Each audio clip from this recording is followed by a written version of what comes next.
Hi hello friends, welcome to my channel. நம்ம இப்போ இந்த வீடியோவில் என்ன பார்க்க போறோம் அப்படின்னா, நீங்க வந்து மை ஜியோ ஆப்ல நீங்க வந்து ரீசார்ஜ் பண்ணும்போது நீங்க தவறாக மிஸ்டேக் பண்ணி வேற ஒருத்தவங்களுக்கு வந்து நீங்க வந்து ரீசார்ஜ் பண்றீங்க அப்படின்னா, அது எப்படி நம்ம ரீசார்ஜ் பண்ண பேமெண்ட்டை நம்ம ரீஃபண்ட் பண்றது, அந்த ரீசார்ஜ் பிளானை எப்படி நம்ம கேன்சல் பண்றது சொல்லிட்டு நம்ம இந்த வீடியோவில் பார்க்க போறோம். ஓகே, இந்த வீடியோ வந்து பாத்தீங்கன்னா நான் வந்து முன்னாடியே சொல்லிடுறேன், இது வந்து 100% வந்து இது ரீஃபண்ட் ஆகும் அப்படின்னு சொல்லிட்டு நம்ம சொல்ல முடியாது. நம்ம அந்த பிளானை கேன்சல் பண்ண முடியும்னு சொல்லிட்டு சொல்ல முடியாது. பட் அதுக்கான சொல்யூஷனை தான் நம்ம இந்த வீடியோவில் வந்து பார்க்க போறோம். பட் நானும் வந்து நான் மாத்தி பண்ணிட்டேன் ரீசார்ஜ், எனக்கு என்ன ஆச்சு அப்படி சொல்லிட்டு இந்த வீடியோ எண்டில் வந்து நான் சொல்றேன்.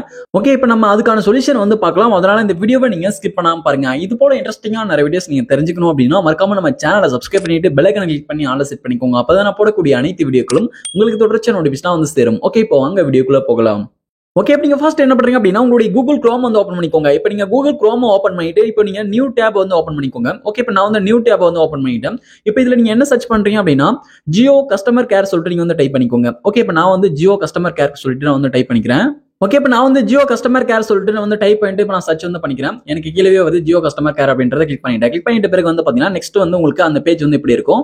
இது டெஸ்க்டாப் சைட்ல இருக்கு, நார்மல் மோட்க்கு வந்து மாத்திட்டேன். ஓகே, இப்போ வந்து பாருங்க, இப்போ உங்களுக்கு அந்த பேஜ் வந்து இருக்கும், இப்படி வந்து இருக்கும். இப்போ இந்த பேஜ் லைட்டா நீங்க கீழே ஸ்க்ரோல் டவுன் பண்ணுங்க. இப்போ அந்த பேஜ் லைட்டா நீங்க கீழே ஸ்க்ரோல் டவுன் பண்ணிட்டு வந்தீங்க அப்படின்னா உங்களுக்கு இதுல how do I contact customer care சொல்லிட்டு கொடுத்துருக்காங்க. கொஸ்டின் மார்க் போட்டு how do I contact customer care சொல்லிட்டு பாருங்க. இந்த லிங்க் வந்து கிளிக் பண்ணுங்க. ஓகே, இதை கிளிக் பண்ணி அப்படின்னா நெக்ஸ்ட் வந்து உங்களுக்கு இந்த பேஜ் வந்து ஓப்பன் ஆகும். இப்போ வந்து பாருங்க, மொபைல் FAQ சொல்லிட்டு இருக்கு. இந்த பேஜ் வந்து லைட்டா கீழே ஸ்க்ரோல் பண்ணிட்டு வாங்க. கீழே ஸ்க்ரோல் பண்ணிட்டு வந்தீங்க அப்படின்னா உங்களுக்கு கீழே பாட்டம் வந்து பாத்தீங்கன்னா உங்களுக்கு நிறைய ஆப்ஷன்ஸ் வந்து கொடுத்துருப்பாங்க. இதுல வந்து பாருங்க சப்போர்ட் சொல்லிட்டு இருக்கு, அது பக்கத்துல ஒரு பிளஸ் இருக்கு, அதை கிளிக் பண்ணி அப்படின்னா இதுல வந்து நிறைய ஆப்ஷன்ஸ் வந்து கொடுத்துருப்பாங்க. இப்போ இதுல வந்து பாருங்க கான்டாக்டர்ஸ் சொல்லிட்டு கொடுத்துருக்காங்க பாருங்க. கான்டாக்டர்ஸ் அப்படின்றத கிளிக் பண்ணுங்க. கான்டாக்டர்ஸ் நீங்க கிளிக் பண்ணீங்க அப்படின்னா உங்களுக்கு வந்து வெல்கம் டு ஜியோ சப்போர்ட் சொல்லிட்டு வரும். அதுக்கப்புறம் வந்து பாருங்க கனெக்ட் வித் அஸ் சொல்லிட்டு கொடுத்துருக்காங்க. இதுல வந்து சாட்ல செலக்ட் ஆயிருக்கும். இதுல வந்து இமெயில் சொல்லிட்டு பாருங்க, இமெயில செலக்ட் பண்ணிக்கோங்க. இமெயில கிளிக் பண்ணி அப்படின்னா நெக்ஸ்ட் வந்து கீழே வந்து ஒரு சில விஷயங்கள்லாம் ஃபில் பண்ண வேண்டியது இருக்கு. இப்போ இதுல வந்து பாருங்க, இப்போ இவங்க கேட்கக்கூடியது எல்லாமே நீங்க வந்து ஃபில் பண்ணிக்கோங்க. ஃபர்ஸ்ட் வந்து பாத்தீங்கன்னா உங்களுடைய நேம் வந்து கேட்கறாங்க. இப்போ வந்து உங்களுடைய நேம் வந்து நீங்க ஃபில் பண்ணிக்கோங்க. ஓகே, இப்போ நான் வந்து எனக்கான நேம் வந்து நான் டைப் பண்ணிக்கிறேன். ஓகே, இப்போ நான் வந்து பாத்தீங்கன்னா இதுல வந்து என்னுடைய நேம் வந்து டைப் பண்ணிட்ட பிறகு நெக்ஸ்ட் வந்து பாருங்க Jio number register mobile number சொல்லிட்டு கொடுத்துருக்காங்க. அதாவது நீங்க வந்து மை ஜியோ ஆப்ல யூஸ் பண்ணக்கூடிய அந்த ஜியோ நம்பர் வந்து என்டர் பண்ணிக்கோங்க. ஓகே, இப்போ நான் வந்து என்னுடைய ஜியோ நம்பர் வந்து நான் என்டர் வந்து பண்ணிக்கிறேன். அதாவது இப்போ நீங்க யூஸ் பண்ணிட்டு இருக்கக்கூடிய அந்த ஜியோ நம்பரே வந்து நீங்க என்டர் வந்து பண்ணிக்கோங்க. ஓகே, இப்போ நான் வந்து அந்த நம்பரை வந்து என்டர் பண்ணிட்ட பிறகு வந்து பாத்தீங்கன்னா நெக்ஸ்ட் இமெயில் அட்ரஸ் வந்து கேட்கறாங்க. இப்போ இமெயில் அட்ரஸ் வந்து இப்போ கரண்ட்ல நீங்க யூஸ் பண்ணக்கூடிய அந்த இமெயில் அட்ரஸ் வந்து என்டர் பண்ணிக்கோங்க. இந்த இமெயில் அட்ரஸ் தான் வந்து பாத்தீங்கன்னா உங்களை வந்து கான்டாக்ட் பண்ணுவாங்க. அதனால சரியான இமெயில் அட்ரஸ் இப்போ யூஸ் பண்ணக்கூடியதா நீங்க வந்து என்டர் பண்ணிக்கோங்க. ஓகே, இப்போ நெக்ஸ்ட் வந்து பாத்தீங்கன்னா செலக்ட் ப்ராடக்ட் அண்ட் சர்வீஸ் சொல்லிட்டு கொடுத்துருக்காங்க. அதுல ஒரு ஆரோ இருக்கு, அந்த ஆரோ வந்து கிளிக் பண்ணி அப்படின்னா நெக்ஸ்ட் வந்து இதுல வந்து ஒரு சில ஆப்ஷன்ஸ் எல்லாம் கொடுத்துருப்பாங்க. இதுல வந்து ஜியோ மொபைல் சொல்லிட்டு கொடுத்துருக்காங்க. ஓகே, இதுல வந்து ஜியோ மொபைல் அப்படின்றத செலக்ட் பண்ணிக்கோங்க. ஓகே, நெக்ஸ்ட் வந்து பாத்தீங்கன்னா சப்ஜெக்ட் கேட்டிருக்காங்க. இப்போ நீங்க வந்து என்ன விஷயத்துக்காக நீங்க வந்து நீங்க மெயில் பண்றீங்கன்னு சொல்லிட்டு கேட்கறாங்க. உங்களுடைய சப்ஜெக்ட் எதுவோ நீங்க வந்து பாத்தீங்கன்னா என்டர் வந்து பண்ணிக்கோங்க. இப்போ நம்ம வந்து பாத்தீங்கன்னா நம்ம வந்து தவறா வந்து வேற ஒரு நம்பருக்கு ரீசார்ஜ் வந்து பண்ணிட்டோம்.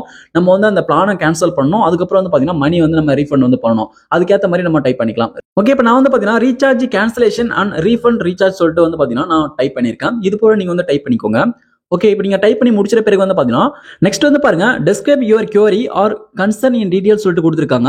இப்போ நீங்க வந்து உங்களுக்கான அந்த டீடைலை வந்து நீங்க முழுசா ஃபில் பண்ணிக்கணும். அதாவது நீங்க என்ன ரீசனுக்காக நீங்க வந்து மெயில் பண்றீங்கன்னு சொல்லிட்டு உங்களுக்கான ரீசனை வந்து பாத்தீங்கன்னா நீங்க வந்து முழுசா வந்து ஃபில் பண்ணிக்கோங்க. ஓகே, இப்போ நான் வந்து பாத்தீங்கன்னா மிஸ்டேக் பண்ணி தவறா வந்து ஒரு நம்பருக்கு வந்து ரீசார்ஜ் பண்ணிட்டேன். அதனால வந்து பாத்தீங்கன்னா எனக்கு வந்து மணியை வந்து ரீஃபண்ட் பண்ணுங்க, அதே சமயம் எனக்கு வந்து அந்த பிளானை கேன்சல் பண்ணிருங்கன்னு சொல்லிட்டு நான் வந்து இங்கிலீஷ்ல டைப் பண்றேன். இது போல உங்களுடைய ப்ராப்ளத்தை நீங்க வந்து இங்கிலீஷ்ல டைப் பண்ணிக்கோங்க. இப்போ நான் டைப் பண்ற மாதிரி நீங்க வந்து பார்த்து டைப் பண்ணிக்கோங்க. ஓகே, இது உங்களுக்கு புரிஞ்சிருக்கும் அப்படின்னு நினைக்கிறேன். ஓகே, இப்போ நான் வந்து பாத்தீங்கன்னா எனக்கான ப்ராப்ளத்தை வந்து நான் டைப் பண்ணி முடிச்சிட்டேன். நீங்க வந்து உங்களுக்கான ப்ராப்ளத்தை இது போல டைப் பண்ணி முடிச்சுக்கோங்க. டைப் பண்ணி முடிச்சிட்ட பிறகு நெக்ஸ்ட் வந்து பாருங்க டாக்குமெண்ட் வந்து அப்லோட் பண்ண சொல்லியிருக்காங்க. நீங்க வந்து ரீசார்ஜ் பண்ணும்போது மாத்தி வேற ஒரு நம்பருக்கு பண்ணிருப்பீங்களா, அது வந்து ஸ்கிரீன்ஷாட் எடுத்திருந்தா இதுல வந்து அப்லோட் பண்ணிக்கலாம். இதுல வந்து பாருங்க சூஸ் ஃபைல் சொல்லிட்டு இருக்கு, அதை கிளிக் பண்ணிட்டு உங்களுடைய கேலரி கிளிக் பண்ணி அந்த ஸ்கிரீன்ஷாட்டை கூட நீங்க வந்து ஆட் பண்ணிக்கலாம். நான் வந்து பாத்தீங்கன்னா நான் இன்வாய்ஸ் வந்து பாத்தீங்கன்னா டவுன்லோட் பண்ணி வச்சிருக்கேன். என்னுடைய ஜியோ நம்பர் இன்னொரு நம்பருக்கு வந்து பாத்தீங்கன்னா நான் வந்து மாத்தி ரீசார்ஜ் பண்ணிட்டேன். அதுக்கான இன்வாய்ஸ் வந்து பாத்தீங்கன்னா நான் வந்து டவுன்லோட் பண்ணி வச்சிருக்கேன். அது வந்து PDF இருக்கு, அதை வந்து ஆட் பண்ணிட்டேன். நீங்க வந்து எதை நீங்க வச்சிருந்தாலும் சரி ஸ்கிரீன்ஷாட் எடுத்து இதுல வந்து ஆட் பண்ணிக்கோங்க. ஆட் பண்ணிட்ட பிறகு கீழே பாட்டம் வந்து பாத்தீங்கன்னா சப்மிட் இருக்கு, சப்மிட் வந்து கிளிக் பண்ணுங்க. ஓகே, இப்போ நான் வந்து சப்மிட் அப்படின்றத கிளிக் பண்ணிக்கிறேன். எல்லாமே நீங்க சரியா இருக்கான்னு சொல்லிட்டு பார்த்துட்டு அதுக்கப்புறம் சப்மிட் வந்து கிளிக் பண்ணுங்க. ஓகே, இப்போ நான் கீழே பாட்டம் இருக்கக்கூடிய சப்மிட் அப்படின்றத கிளிக் பண்ணிக்கிறேன். கிளிக் பண்ணீங்க அப்படின்னா தேங்க்யூ சொல்லிட்டு இப்படி வந்து வரும். your message has been submitted successfully சொல்லிட்டு வந்து பாருங்க we will reply to your within 24 hours சொல்லிட்டு கொடுத்துருக்காங்க. ஓகே, இப்போ அவங்க வந்து பாத்தீங்கன்னா ஒரு 24 hours குள்ளவே வந்து பாத்தீங்கன்னா உங்களுக்கு வந்து மெயில் மூலமா ரிப்ளை வந்து பண்ணுவாங்க. அதுக்காக நீங்க வந்து வெயிட் பண்ணுங்க. அதுக்கப்புறம் வந்து பாத்தீங்கன்னா உங்களுக்கு ஃபோன் கால் வந்து பண்ணுவாங்க. இதை பத்தி விசாரிக்கிறதுக்கு வந்து பாத்தீங்கன்னா ஃபோன் கால் வந்து பண்ணுவாங்க. ஜியோ தரப்புல இருந்து உங்களுக்கு ஃபோன் கால் வரும். மறக்காம அந்த ஃபோன் காலை வந்து நீங்க அட்டன் பண்ணி பேசுங்க. அட்டன் பண்ணி பேசினாதான் அவங்க வந்து கேட்கக்கூடிய எல்லா கொஸ்டினுக்கும் நீங்க வந்து பதில் சொல்லணும். அவங்க வந்து எந்த நீங்க மிஸ்டேக் பண்ணி நீங்க வந்து ரீசார்ஜ் பண்ணிட்டீங்களா, எந்த நம்பருக்கு ரீசார்ஜ் பண்ணீங்க, இப்போ நீங்க மாத்தி எந்த நம்பருக்கு ரீசார்ஜ் பண்ணணும், இது போல கொஸ்டின்ஸ்லாம் வந்து பாத்தீங்கன்னா உங்ககிட்ட வந்து கேட்பாங்க. அதுக்கான பதிலெல்லாம் நீங்க வந்து கரெக்டா சொல்லணும். கரெக்டா சொல்லிட்ட பிறகு அதுக்கப்புறம் தான் வந்து பாத்தீங்கன்னா அந்த பிளானை கேன்சல் பண்ணிட்டு அதுக்கப்புறம் மணி வந்து ரீஃபண்ட் பண்ணி விடுவாங்க. பட் ரீஃபண்ட் பண்ணி விடலாம், பட் விடாம கூட போகலாம். இது வந்து பாத்தீங்கன்னா ஒரு கொஸ்டின் மார்க் தான். ஓகே, இப்போ நீங்க வந்து உங்களுடைய ப்ராப்ளத்தை நீங்க வந்து சப்மிட் பண்ணிட்ட பிறகு வந்து பாத்தீங்கன்னா இப்போ வந்து மெயில் வழியா வந்து தெரிஞ்சிடும். இது வந்து ஜியோ தரப்புல போய் சேர்ந்துச்சு அப்படின்னா உங்களுக்கு வந்து உடனே மெயில் வந்து பாத்தீங்கன்னா வரும். இப்போ உங்களுடைய ஜிமெயில் ஆப் வந்து ஓபன் பண்ணுங்க. ஜிமெயில் ஆப் ஓபன் பண்ணிட்டு அதுல என்ன மெயில் ஐடி கொடுத்தீங்களோ அந்த மெயில் ஐடியை சைன் இன் பண்ணிக்கோங்க. சைன் இன் பண்ணிட்ட பிறகு இதுல அப்டேட்ஸ்ல பாத்தீங்க அப்படின்னா ஜியோ கேர் சொல்லிட்டு வந்து பாத்தீங்கன்னா ஜியோ தரப்புல இருந்து ஒரு மெயில் வந்து வந்திருக்கும். ஓகே, இப்போ எனக்கு வந்து பாருங்க ஜியோ கேர் சொல்லிட்டு வந்திருக்கு. இந்த மெயில் வந்து நம்ம கிளிக் பண்ணிக்கலாம். ஓகே, இந்த மெயில் வந்து நான் கிளிக் பண்றேன். கிளிக் பண்ணும்போது வந்து பாத்தீங்கன்னா இப்போ இதுல வந்து தெளிவா கொடுத்திருப்பாங்க. நீங்க வந்து எதுக்காக நீங்க வந்து அந்த மெயில் வந்து அனுப்பிருக்கீங்கன்னு சொல்லிட்டு அதுல டீடைலா கொடுத்திருப்பாங்க. இதை நீங்க படிச்சு பாத்துக்கோங்க. உடனே வந்து ஒரு 24 ஹவர்ஸ்ல ரிப்ளை பண்ணுவோம்னு சொல்லிட்டு இந்த மெயில வந்து சொல்லியிருப்பாங்க. ஓகே, அதுக்கப்புறம் வந்து பாத்தீங்கன்னா கொஞ்ச நேரம் கழிச்சு ஜியோ கஸ்டமர் கேர் தரப்புல இருந்து எனக்கு வந்து கால் வந்துச்சு. அதை பேசி முடிச்சிட்ட பிறகு வந்து பாத்தீங்கன்னா எனக்கு உடனே வந்து பாத்தீங்கன்னா அடுத்த ஒரு மெயில் வந்து வந்துச்சு. அந்த மெயில் தான் இப்போ வந்து உங்களுக்கு ஓப்பன் பண்ணி ஷோ பண்ணிருக்கேன். பாத்தீங்கன்னா தெரியும். இப்போ இந்த மெயில கீழே ஸ்க்ரோல் டவுன் பண்ற பாருங்க. அந்த அவங்க வந்து கேட்டாங்க, நீங்க வந்து நம்பரை மாத்தி நீங்க ரீசார்ஜ் பண்ணிட்டீங்களா, நீங்க மாத்தி வேற ஒரு நம்பருக்கு எந்த நம்பருக்கு நீங்க ரீசார்ஜ் பண்ணணும் கேட்டாங்க. எல்லாமே கரெக்டா சொல்லிட்டேன். பட் இருந்தாலும் இதுல அவங்க என்ன சொல்லியிருக்காங்க அப்படின்னா, இப்போ வந்து நீங்க மாத்தி ஒரு நம்பருக்கு வந்து ரீசார்ஜ் பண்ணிட்டீங்க. நீங்க ரீசார்ஜ் பண்ணதை நம்ம வந்து பாத்தீங்கன்னா திரும்ப வந்து வேற ஒரு நம்பருக்கு நம்ம மாற்ற முடியாது, மணி வந்து ரீஃபண்ட் பண்ண முடியாதுன்னு சொல்லிட்டு இந்த மெயில்ல வந்து தெளிவா வந்து சொல்லிட்டாங்க. ஓகே, இப்போ அதனால நம்ம இந்த வீடியோ மூலமா நம்ம என்ன தெரிஞ்சுக்கிறோம் அப்படின்னா, நீங்க வந்து மைஜியோ ஆப் வழியாக நீங்க வந்து ரீசார்ஜ் பண்றீங்க அப்படின்னா நீங்க ரீசார்ஜ் பண்ணும்போது 1க்கு 2 தடவை அந்த நம்பரை நீங்க செக் பண்ணிட்டு அதுக்கப்புறம் ரீசார்ஜ் வந்து பண்ணுங்க. ஓகே, இப்போ நான் வந்து இதுல என்ன மிஸ்டேக் பண்ணேன் அப்படின்னா, இப்போ வந்து நான் 2 ஜியோ நம்பர் வந்து யூஸ் பண்றேன்.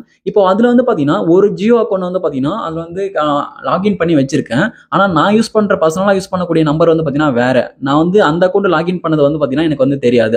அப்படின்ற பட்சத்துல நான் வந்து அந்த நம்பருக்கு வந்து ரீசார்ஜ் பண்ணிட்டேன். நான் பர்சனலா யூஸ் பண்ணக்கூடிய நான் வந்து ரீசார்ஜ் பண்ணணும்னு நினைச்ச அந்த நம்பருக்கு வந்து பாத்தீங்கன்னா ரீசார்ஜ் வந்து நான் பண்ணல. ஓகே, அதனால நீங்களும் 2 ஜியோ நம்பர் யூஸ் பண்றீங்க அப்படின்னா நீங்க வந்து உங்களுடைய மை ஜியோ ஆப்ல எந்த ஜியோ நம்பரை நீங்க வந்து லாகின் பண்ணி வச்சிருக்கீங்கன்னு சொல்லிட்டு செக் பண்ணிட்டு அதுக்கப்புறம் போயிட்டு ரீசார்ஜ் பண்ணுங்க. நீங்களும் இது போல வந்து பாத்தீங்கன்னா மாத்தி ரீசார்ஜ் வந்து பண்ணிடாதீங்க. ஓகே, இப்போ உங்களுக்கு இந்த வீடியோ பயனுள்ளதாக இருந்திருக்கும் அப்படின்னு நினைக்கிறேன். இந்த வீடியோ உங்களுக்கு யூஸ்ஃபுல்லா இருந்தா இந்த வீடியோக்கு மறக்காம ஒரு லைக் பண்ணுங்க. Thank you friends.